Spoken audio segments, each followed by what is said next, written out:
Hi class, Dr. Colson here. Just want to give you your update over chapter 10 that really talked about the IEP. There's some new legislation, well not legislation, there's a new decision that just came down in the Supreme Court. I actually just got it on this past Friday that I may be sending out for you guys to read. I'm not going to give you an assignment because nothing has been decided on that or anything, but it's going to really talk about what needs to be included with the IEP.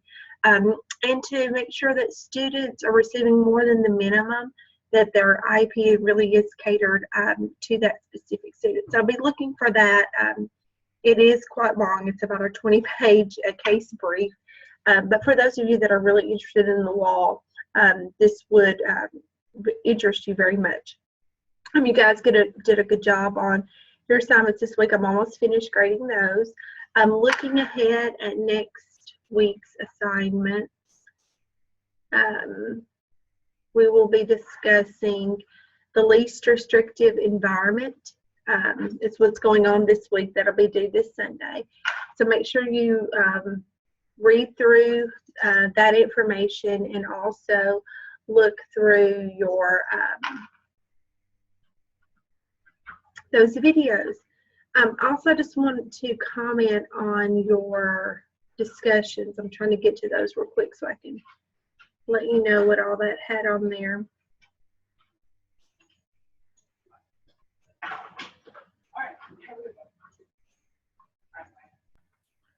When I look at question 1, it says a case conference was called for a new student that had been recently evaluated.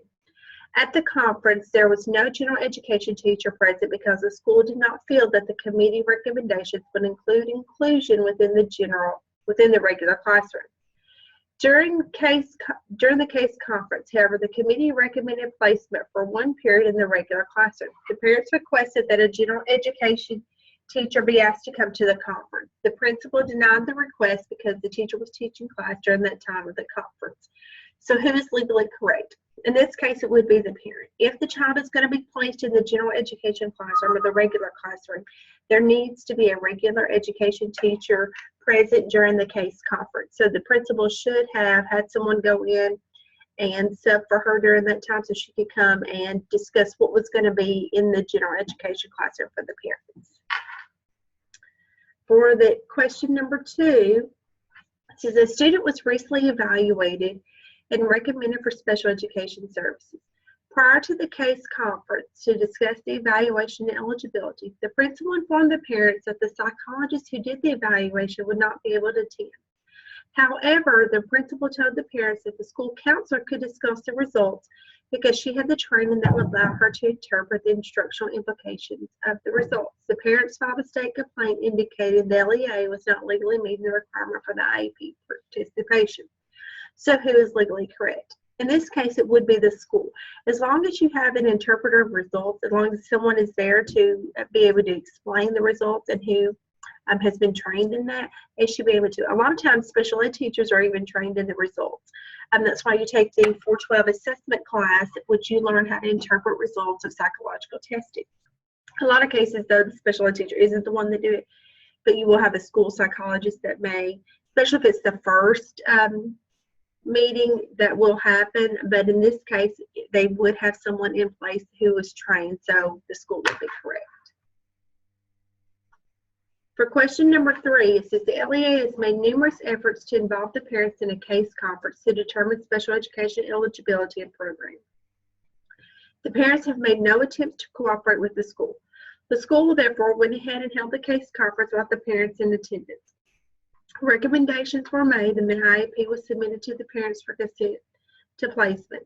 The parents said that they would not consent and they would file a state complaint because the school illegally held the case conference without their required participation. For the initial eligibility, you do have to have parent participation. The school could file a complaint for the parents, but unless they have the parent participation, you cannot enroll a student into special education. So in this case, the parent would be correct. So for question number 4, during a case conference for a 15-year-old disabled student, the parent requests that the school include In the student's IEP, the transition service is necessary for the student. The school does not agree and tells the parent that transition services will be in effect when the student turns 16 as the rules require. Who is legally correct? Well, in this case, the student is probably going to turn 16 during that IEP, so the parent would be correct.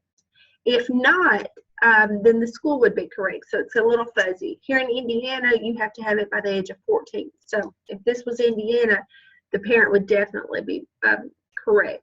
So just know that if the student's going to turn 16, which more than likely that student would turn 16 during that IEP year, then you better have those transition services.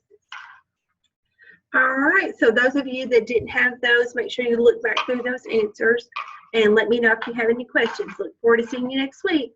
Bye.